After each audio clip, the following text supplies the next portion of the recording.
bersyukur kepada Tuhan, sebab segala perkataan Tuhan perlahan-lahan akan tergenapi di dalam kehidupan kita menuju di akhir zaman ini, saudara. Dan kita harus memahami firman Tuhan seutuhnya, saudara, sehingga kita bisa berkenan kepada Tuhan. Nah, saudara, baik kita buka kitab kita dalam Perjanjian Baru, kitab Lukas pasal yang ke-10 ayat 38 sampai 42.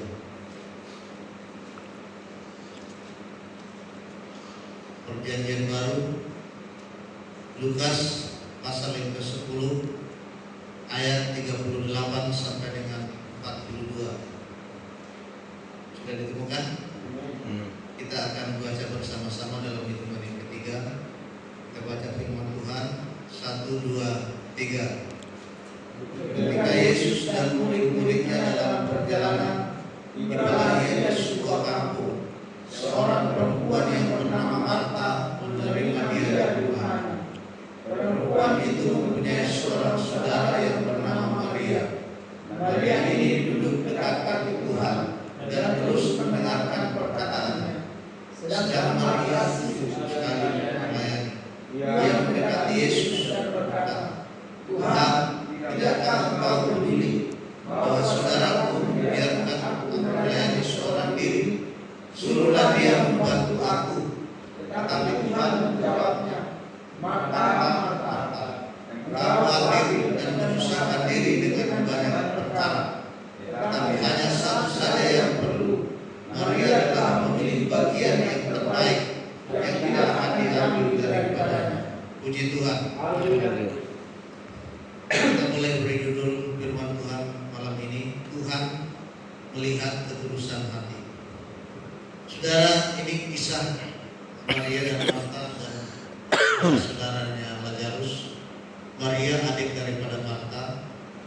Dan ketika Yesus dalam perjalanannya, saudara, menuju tempatnya Maria ini, saudara, Yesus diundang oleh Maria dan Marta untuk singgah di rumahnya. Nah, saudaraku, kalau kita membaca firman Tuhan ini, Marta ketika mengundang Yesus ke rumahnya, tentu dia mempersiapkan segala sesuatu yang terbaik untuk dijamu, diberikan kepada Yesus. Dan itu tidak salah. Begitu juga dengan Maria. Memang dia tidak membantu kakaknya untuk mempersiapkan segala sesuatu itu, saudara. Tapi dia duduk dekat kaki Tuhan, mendengarkan setiap perkataan Yesus yang keluar dari mulut Tuhan. Saudara, kedua orang ini sama-sama mencintai Tuhan. Dan tidak ada yang terlalu salah yang dilakukan Maria maupun yang dilakukan Marta. Tapi dari pelajaran ini, saudara, kita bisa menemukan apa yang berkenan, paling berkenan di hadapan Tuhan. Apa yang tidak terlalu perlu bagi Tuhan. Nah, kita melihat kedua kakak beradik ini sama-sama menjamu Tuhan dan sangat senang apabila Tuhan singgah di rumahnya, saudara. Tetapi kita akan melihat, kita hubungkan dengan orang-orang percaya kepada Yesus di zaman ini, saudara. Kita akan menemukan dan kita akan tahu bagaimana sebenarnya kita hidup yang berkenan kepada Tuhan. Karena banyak orang berpikir, saudara, ketika dia sibuk bahkan melayani Tuhan, sibuk dengan pekerjaan Tuhan, dia merasa bahwa dia sudah benar dalam posisinya. Saya bisa berikan contoh, saudara. Ketika ada sebuah momen Natal, ada ketua, sekretaris bendahara, ada pengurus, ada jemaat. Nah, saudara, tentu yang paling sibuk di sini adalah panitia Natal. Tetapi saudara yang terkasih di dalam Tuhan, ada orang yang tidak mau terlalu sibuk, atau kita lihat mungkin tidak mau terjun dalam pelayanan ini. Tapi saudara, dia berdoa di rumah supaya acara itu berjalan dengan baik. Semua pengurusnya berjalan dengan baik, melakukan pekerjaan. Nah, saudaraku yang terkasih di dalam Tuhan, jika seorang pengurus Natal berkata orang itu tidak pernah mau membantu, orang itu tidak pernah mau bekerja untuk bagaimana Natal itu bisa terjadi dengan baik. Saudara, apakah kita bisa menyalahkan orang yang tidak pernah membantu dalam pekerjaan Tuhan? Sementara dia berdoa di rumah, bagaimana ibadah itu berjalan dengan baik. Dia tidak punya kesempatan waktu mungkin untuk bekerja, membantu pekerjaan Tuhan, karena mungkin ada kesibukan yang lain. Nah, saudara yang terkasih di dalam Tuhan, kita melihat di sini ada sungut-sungut dari seorang Marta.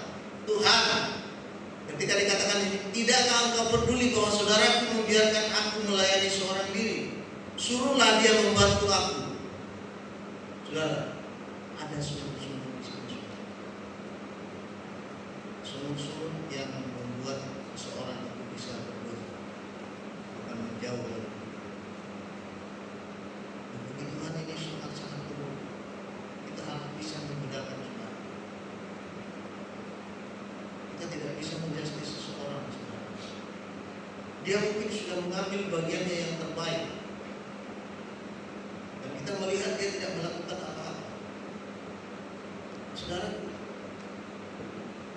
artinya di sini yang pertama kita mau ambil poinnya untuk kita malam ini adalah, saudaraku, ketika kita mengikut Tuhan, kerjakanlah dengan tulus, dengan sukacita dan damai sejahtera yang terbaik bagi Tuhan. Puji Tuhan. Haleluya. Itu yang perlu, saudara. Kita kerjakan dengan tulus. Kalau kita memang sekalipun kita tidak menjadi panitia umpamanya, saudara, tapi kita kerjakan apa yang bisa kita kerjakan tanpa memandang orang lain, saudara. Marta hanya melihat adanya tidak ada manusia. Tapi hari ini, saudara, kita diajar hidup yang berkenan kepada Tuhan itu seperti apa.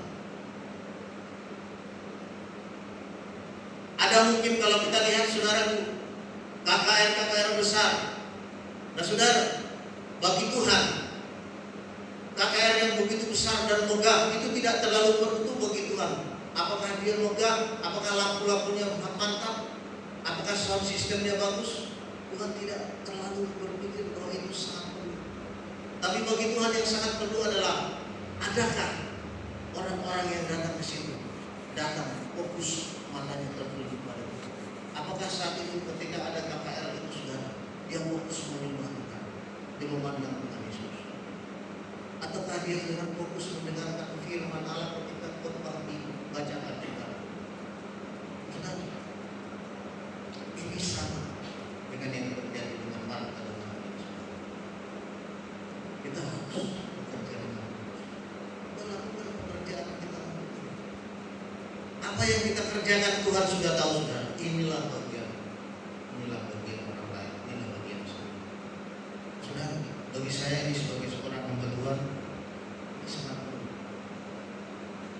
Begitu sibuknya umpamanya saya, Bapak yang dikasih oleh Tuhan mempersiapkan Bapak. Begitu sibuknya saya melayani seseorang ke tempat yang lain. Mungkin saya melayani STM, marga, dan lain sebagainya. Bagi Tuhan itu sangat perlu juga, saudara.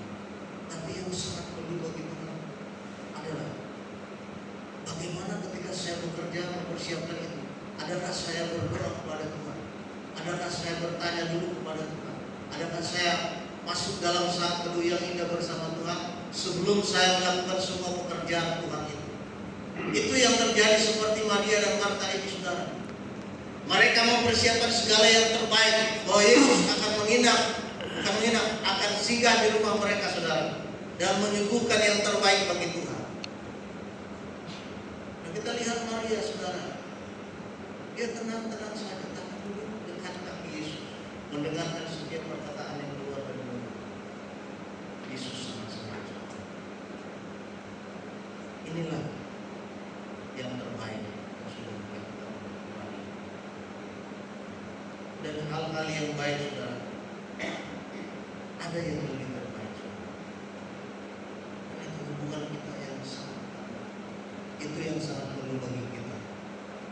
orang yang percaya kepada Tuhan. Kita bisa sama-sama percaya, saudara.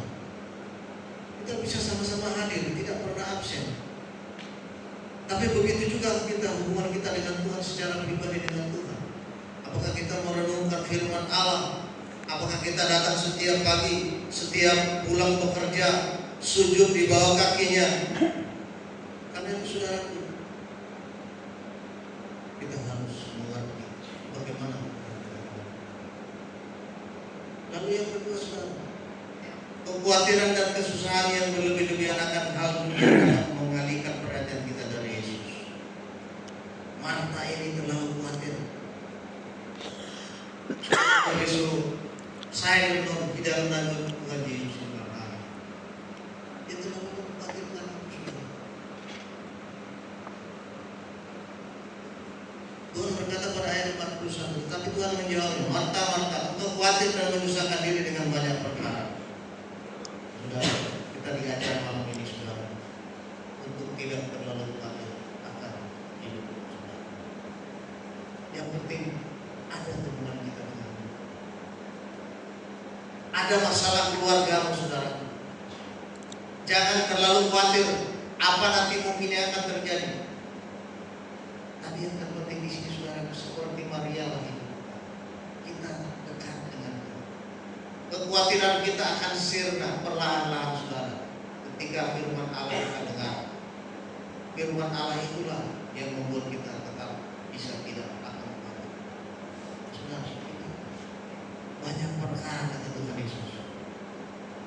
Artinya dunia ini, saudaraku, banyak hal yang akan terjadi kepada kita. Diperlihatkan kita secara jasmani. Ya tentu kita pasti khawatir, saudara. Tapi Tuhan jangan berkata jangan terlalu khawatir akan hidup kita. Hubungan Tuhan dan apa kita jalan.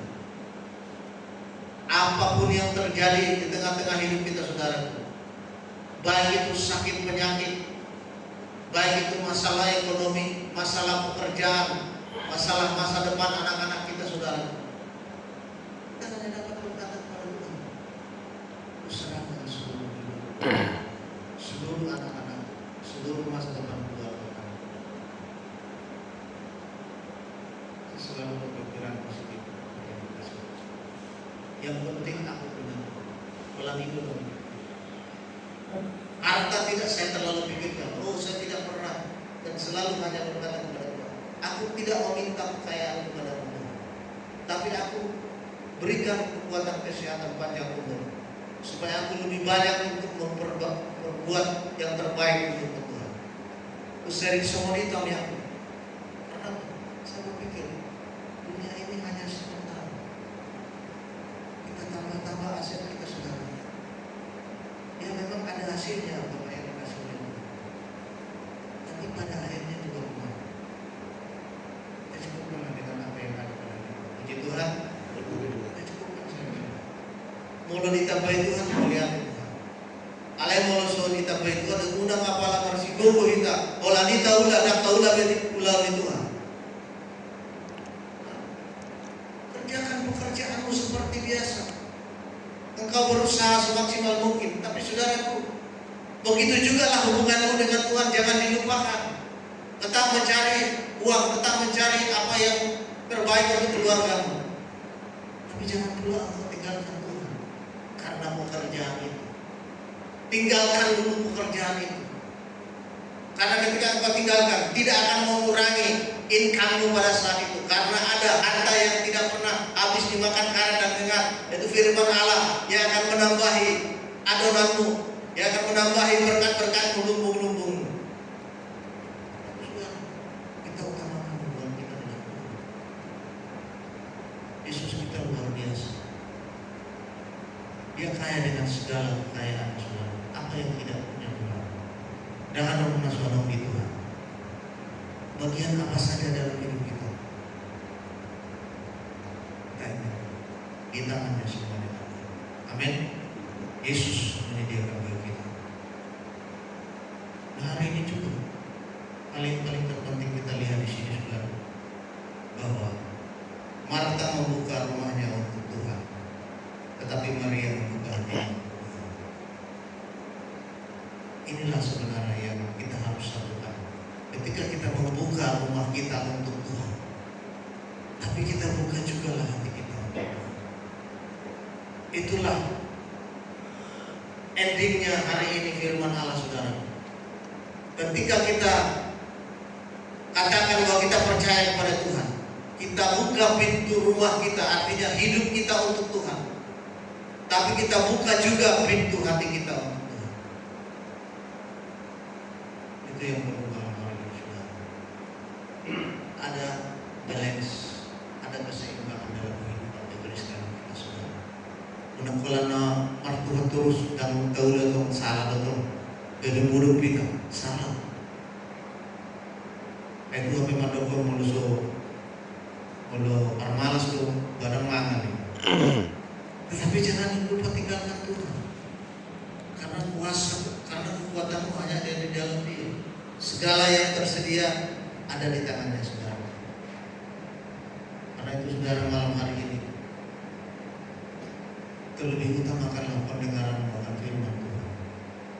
Firman Allah yang dapat mengubah seluruh hidup, yang dapat menyembuhkan sakitmu, yang dapat mengubah karakter anak-anak kita, saudara.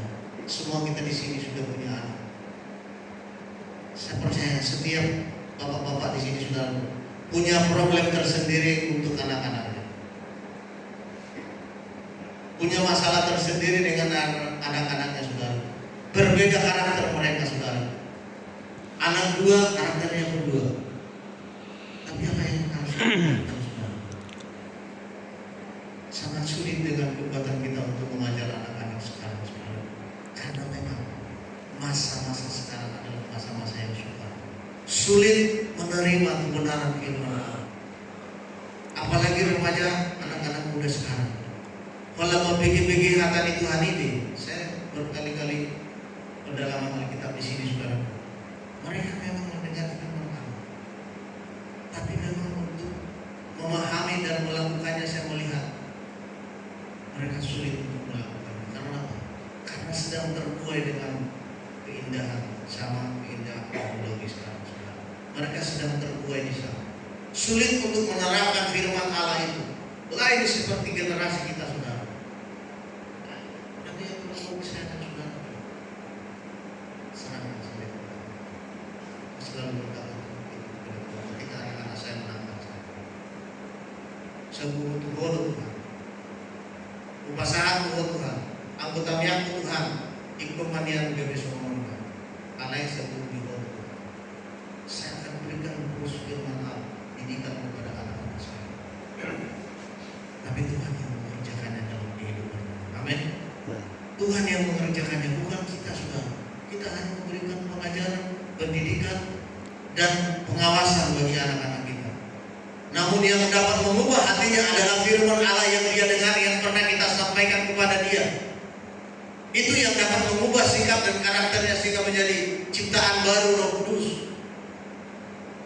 Mungkin kata-kata kita, ya, dia menerima ketika di rumah, saudara. Tapi di luar belum tentu dipraktikkan, saudara. Karena itu, saudara, mendengarkan firman Tuhan Allah adalah sangat penting. Lukas 8 ayat 18 berkata, karena itu perhatikanlah cara kamu mendengar. Karena siapa yang mempunyai kepadanya akan diberi, tetapi siapa yang tidak mempunyai daripadanya akan diambil juga apa yang dia anggap ada padanya. Puji Tuhan. Jadi pendengaran firman Allah, saudara. Taparrohama, cara nama bikin kata Tuhan. Sama dia ada cara. Sama si Maria Duhita, sama si Bar tahu. Nah terlalu khawatir, gabi bersungguh-sungguh, gabi dosa, gabi ditegur Tuhan. Alena hialamun rohani Tuhan. Olah sama si Maria manirna terbaik. Alay tetap mantap sambut Yesus di bagasan dulu. Sama si Maria beri yang terbaik untuk nah malam hari ini, sudah firman Allah sudah kita dengar malam ini. Setelah kita mendengarkan firman Allah, biarlah kita menjadi pelaku dalam kebenaran firman Tuhan. Kita praktekkan, kita dekat dengan Tuhan Yesus.